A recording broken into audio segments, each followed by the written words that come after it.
नमस्कार, आपका स्वागत है। दोस्तों, यह कहानी एक छोटी सी चिड़िया के दृढ़ निश्चय की कहानी है कि कैसे वह अपने अंडे को पाने के लिए विशाल समुद्र को सुखा देती है। दोस्तों, यह बहुत समय पहले की बात है। एक छोटी सी चिड़िया समुद्र के किनारे एक गड्ढे में घोंसला बनाकर रहती थी। वहां उस चिड़िया ने 2 अंडे दिए थे। चिड़िया हर रोज सुबह होते ही वह अपने अंडों को वहां छोड़कर दाना चुगने निकल जाती थी। शाम को दाना चुगने के बाद जब चिड़िया वापस आई तो उसने देखा कि उसके अंडे वहां पर नहीं थे। उसने आसपास देखा, परंतु उसे कोई नहीं दिखा।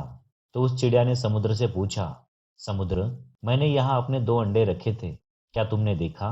समुद्र इठलाते हुए बोला, तेरे अंडों का मुझे क्या पता। समुद्र के इठलाने से चिड़िया को अंदाजा हो गया कि उसके अंडे समुद्र ने ही चुराए हैं।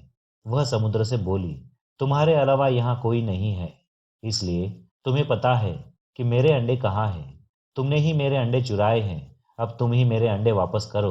चिड़िया की यह बात सुनकर समुद्र को हंसी आ गई और वह अहंकार में बोला, मुझे नहीं पता कि तुम्हारे अंडे कहाँ हैं। ढूंढ सकते हो तो ढूंढ लो। यह सुनकर चिड़िया गुस्से में बोली, मेरे अंडे मुझे वापस कर दो, नहीं तो मैं पूरे समुद्र का पानी सुखा दूंगी। यह सुनकर समुद्र चिड़िया पर हंसने लगा। चिड़िया एक टक समुद्र को गुस्से से देखने लगी। समुद्र की लहरें आती और जाती, परंतु चिड़िया उसे घूरती रही। चिड़िया बोली, समुद्र, तुम ऐसे नहीं मानोगे। अब मैं तुम्हारा पानी सुखा कर ही रहूंगी। ऐसा कहकर चिड़िया अपनी नन्ही चोंच में समुद्र से पानी लेती और किनारे पर डालती। ऐसे करते करते उसे सुबह से शाम हो गई। शाम के समय अन्य पक्षी आए और चिड़िया को देखकर बोले, चिड़िया, आज तुम दाना चुगने क्यों नहीं आई? परंतु चिड़िया तो गुस्से में थी। वह कुछ नहीं बोली।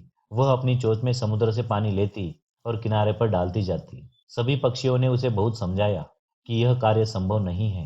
भला समुद्र का पानी कौन सुखा सकता है? लेकिन चिड़िया बोली, मैंने प्रण लिया है कि मैं इस समुद्र का पानी सुखा कर ही रहूंगी, जिससे मेरे अंडे मुझे वापस मिल जाएंगे। ऐसे दृढ़ निश्चय के साथ वह चिड़िया अपने कार्य में लगी रही।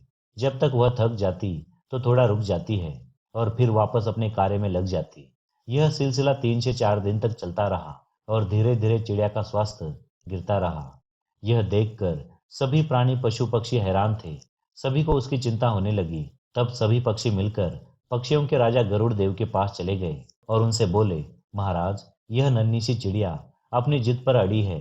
यह विशाल समुद्र का पानी सुखाने का प्रयास कर रही है।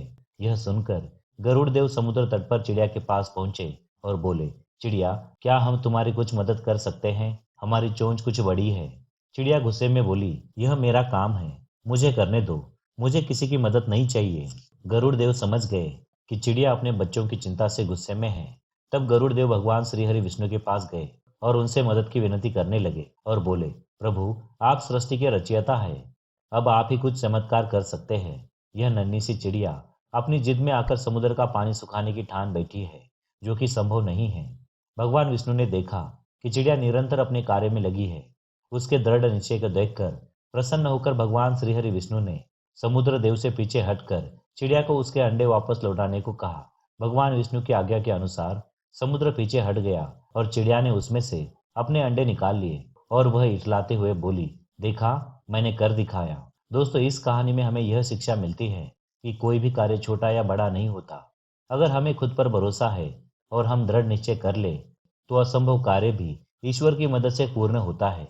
तो दोस्तों, उम्मीद करता हूँ आपको हमारी जानकारी पसंद आई होगी। अगर आई है तो वीडियो को लाइक करें, कमेंट में जय हरि विष्णु अवश्य लिखें। साथ ही चैनल को सब्सक्राइब करना ना भूलें। धन्यवाद।